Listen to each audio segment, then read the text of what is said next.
পরিবারতন্ত্র নয়, 18 কোটি মানুষকে জয়ী করতে এবারের নির্বাচনে ভোট দেওয়ার আহ্বান জানালেন জামাত আমির।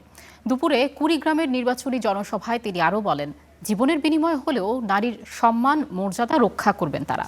জানান, সরকার গঠন করলে কুড়িগ্রামকে ঢেলে সাজাতে নেবেন বাস্তবসম্মত উন্নত কর্মসূচি।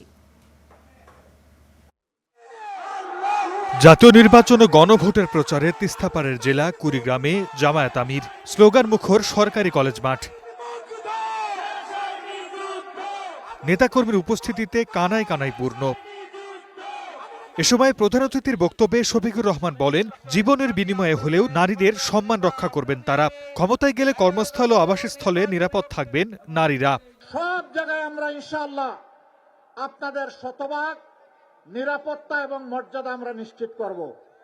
এটি আমাদের 1 নম্বর অগ্রাধিকার। এই দেশে আমার মায়েদের কোনো নিরাপত্তা নাই। এই দেশ আমার হতে পারে না।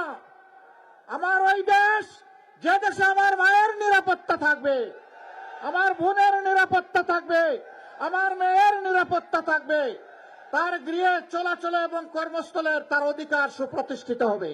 জামায়াত সরকার গঠন করলে অবহেলিত কুড়িগ্রামকে ঢেলে সাজানোর প্রতিশ্রুতিও দেন জামায়াত আমির। এই উত্তরবঙ্গকে আমরা কৃষি শিল্পের রাজধানীতে পরিণত করব ইনশাআল্লাহ। আমাদের যুবকরা কাজ পাবে, যুবতীরা পাবে, মায়েরা পাবে, ভাইয়েরা পাবে। কেউ সেদিন বেকার থাকবে না ইনশাআল্লাহ। যখন কৃষি বিপ্লব এখানে হবে, তখন সবাই কাজ পেয়ে যাবে। বলবেন আমাদেরকে শুধু কৃষক বানায় রাখবেন না, আপনাদের বুক থেকে, ঘর থেকে, মায়েদের গর্ভ থেকে আগামীর প্রধানমন্ত্রীও বের হবে ইনশাআল্লাহ। বিগত সরকার দেশ থেকে বিপুল অর্থ পাচার করেছে দাবি করে 11 দলীয় জোট প্রধান বলেন, তাদের জোট ক্ষমতায় গেলে সেই লোপাট হওয়া টাকা উদ্ধার করা হবে। এই চোররা টাকা চুরি করে বিদেশে পাচার করেছে 28 লক্ষ কোটি টাকা। দেশবাসী, কুড়িগ্রামবাসী কথা দিচ্ছি, আল্লাহ যদি আমাদেরকে সুযোগ দেন, ওদের মুখের ভিতর দিয়ে হাত পেট পর্যন্ত ঢুকায় সব বের করে আনবো ইনশাআল্লাহ।